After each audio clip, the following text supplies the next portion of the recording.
The first thing Scott had awoken to was the gentle beeps of his heart monitor.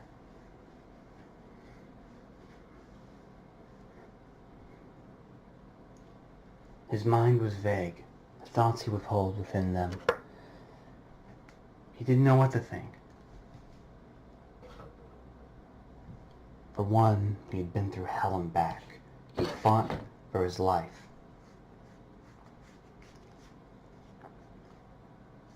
Now that he thinks about it, he'd lost his arm. He'd lost his arm. He looked over. Both of his arms were still there. Must have been the use of magic or whatever. He was thankful nevertheless.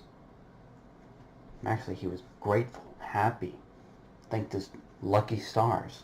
Thanked God that his arm wasn't detached from his socket.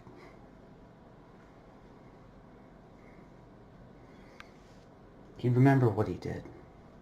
He'd saved Dinky Doo, Derby's little sister or whatever.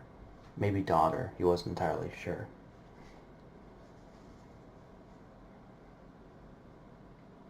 But now,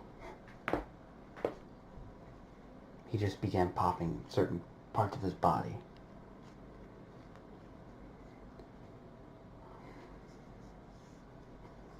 He was laying in a hospital bed.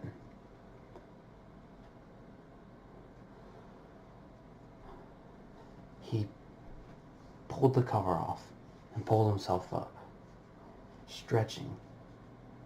After hearing a few satisfying pops, he had proceeded to the door, opening it and peeking out.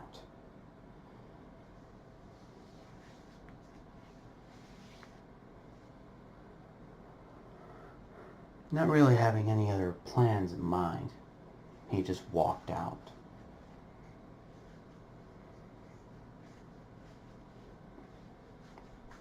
However, what he wasn't expecting was to receive so much praise for his heroic actions. Sure, he had pretty much pulled the pin on a grenade, kamikazed himself, but hey, it feels good to be appreciated. All it took was a fucking arm to get blown off.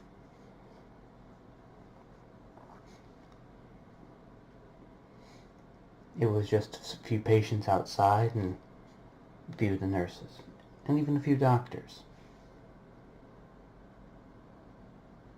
The main six had never really known, well, they barely knew Scott at all. They'd only talked to him for a few hours before the quote-unquote incident.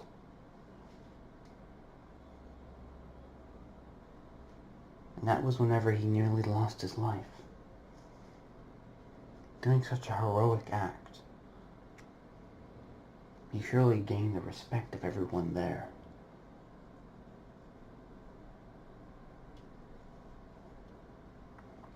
Twilight had gathered her and her friends in the Castle of Friendship. They sat around a table talking, debating on what to do. They didn't really have a game plan from here. In fact, they didn't really have a plan to begin with. All they had was step 1, step 2, and that was it. What they were figuring out was what to say to him when they saw him again.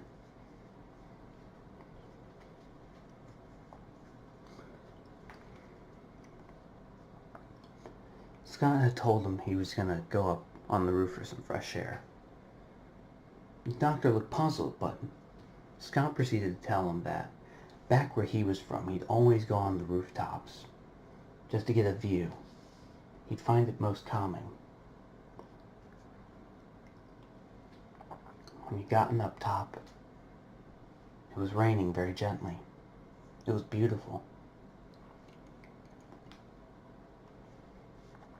The sky and the ground seemed like two distant lovers, apart. Both are two different and separate spiritual bodies that'll never be connected physically, only spiritually. The sky would rain down its glorious tears. that would spill onto the ground, and the ground would soak it in, and then it would birth out life, to grow, to expand. There were two separate bodies,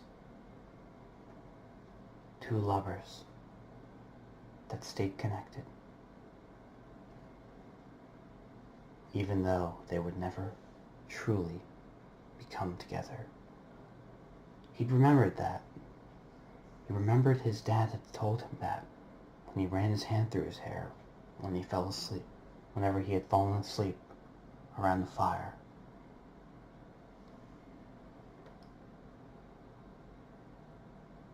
He just stood there and stared at it. Breathtaking.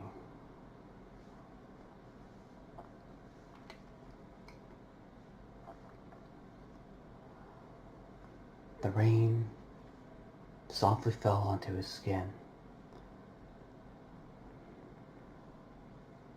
The refreshing pelt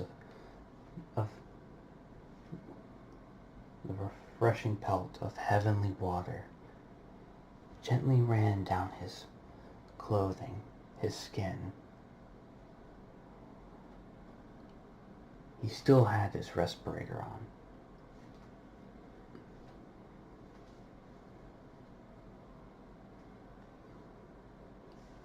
He then took it off, deciding it was whatever, putting onto his back, and he took the first deep breath. He felt alive. For the first time in his life, he felt alive. His soul had been lifted just by the mere sight.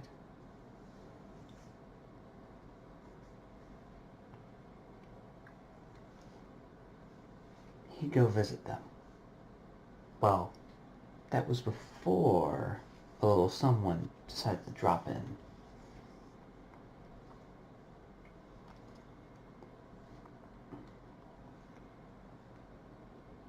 Well, he dropped in instead.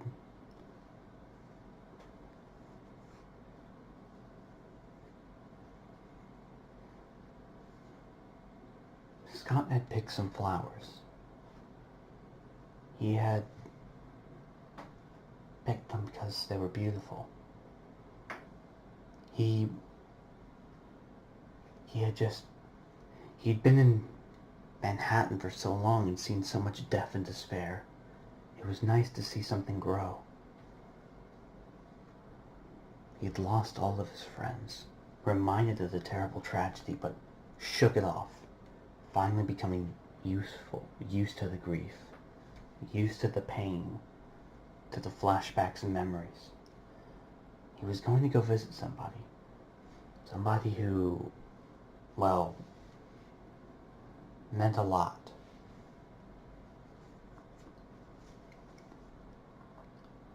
Rosa Luck heard a knock at her door.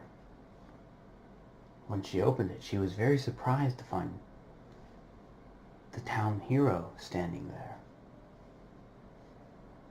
He said, "May I come in?" She adopted a fresher, more welcoming smile and said, "I'd be delighted to have you in. Come, come." He ducked his head, stepping in through the door, smiling at her. "What brings you down here?" As he took a seat, he said, "Well, I wanted to thank you." Nobody knew, but every day she would end up giving him flowers as he would walk by as a welcoming gift, and that was what he needed. He needed something like that. Just anything like that.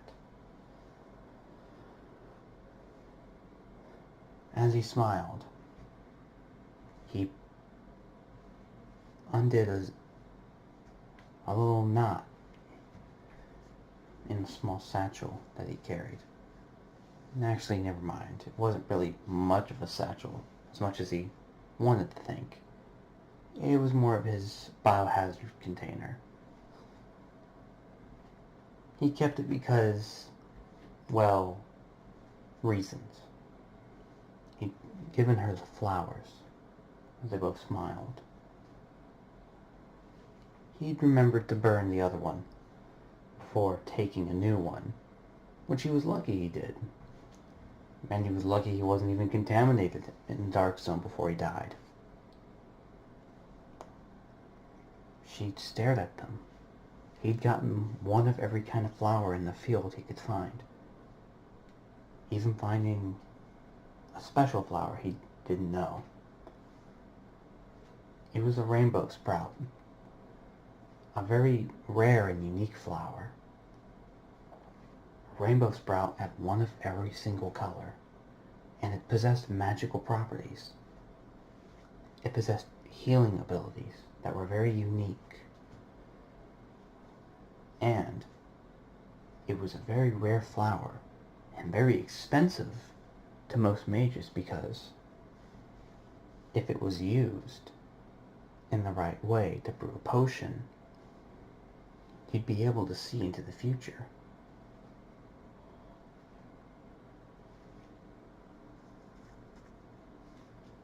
But only moments that would truly matter. Ones that the viewer would want.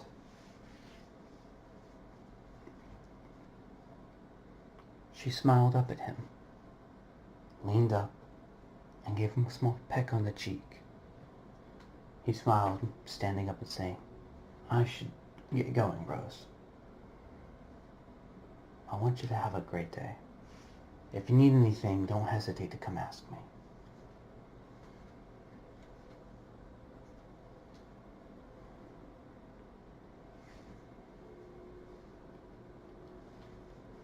Fluttershy was still horrified.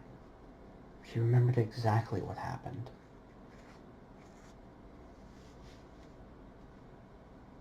The way her face contorted after seeing just the pain and agony Scott was in.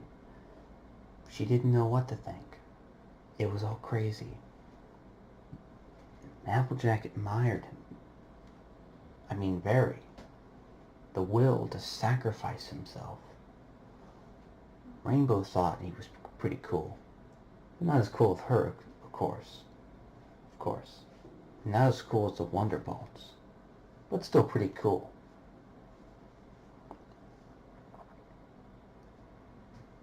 Pinky still wanted to throw him a party. Rarity absolutely wanted to know exactly what kind of clothes he wore, as she never really got a good look, and if he had any more clothes, and wanted to make him some clothes and get measurements. And Twilight was just genuinely concerned.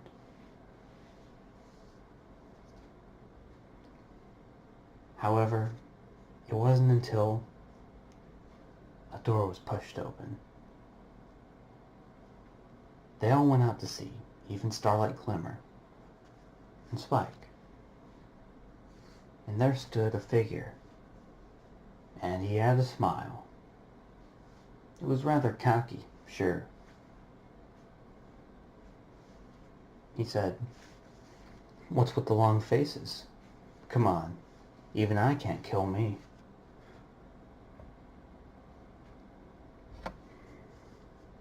They ran towards him and hugged him. He wasn't really much expecting that. They pulled him into an area where there was a fireplace that was lit. As they all sat down, he said, "So I'm guessing you guys have a lot of questions." "Well, of course we do, Sugar Cube."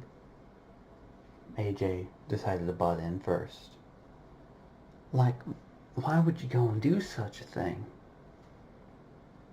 He looked and said, "AJ, I took a vow a long time ago to protect what remains. And that's what I do. Whether my life ends is irrelevant. I mean, hell,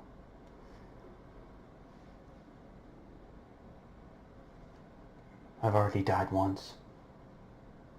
Why not add a second count? Look.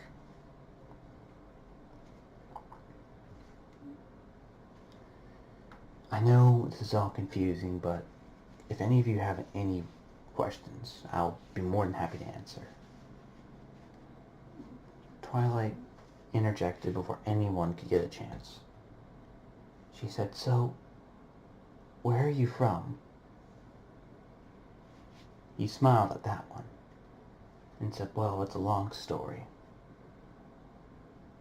But I'll start it like this.